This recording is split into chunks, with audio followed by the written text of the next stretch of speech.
আসসালামু আলাইকুম, welcome to my channel multi media. আজ আপনাদের দেখাবো কীভাবে কালি লিনাক্স ইউজার সুইচ করে। তার আগে আমি বলে দিই, this video is strictly for educational and informational purpose only. We don't promote any illegal activity. We use the knowledge responsibly within legal and ethical boundaries. So, let's start. প্রথমে আমাদের টার্মিনালে যেতে হবে। ওকে, দেন আমি টার্মিনালটা বড় করে নেই। দেন আপনাকে দেখতে হবে আপনার এখানে ইউজার কতজন, সেজন্য আমাদের কী কমান্ড করতে হয়, cat ATC password. Okay fine, just enter. Okay fine, আমি এখন অনেক আমার ইউজার দেখতে পাচ্ছি।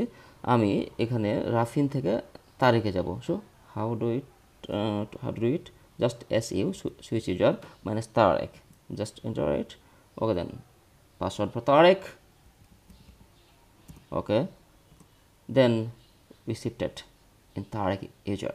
So again আমি যদি রাফিনে ব্যাক করতে যাই, সেজন্য আমাকে কী করতে হবে, জাস্ট সেম প্রসিডিউর ফলো করতে হবে। SU minus Tarek. Okay fine, then sorry I am Tarek. আচ্ছা, আবার তারিখেই যাবে, নো প্রবলেম। আমি যদি রাফিনে যেতে চাই, SU মাইনাস রাফিন লিখতে হবে। রাফিন ওখানে রাফিনের password, just enter your password, then you have gone to the Rafin. Thank you for watching this video. Please like and subscribe my channel. Thank you.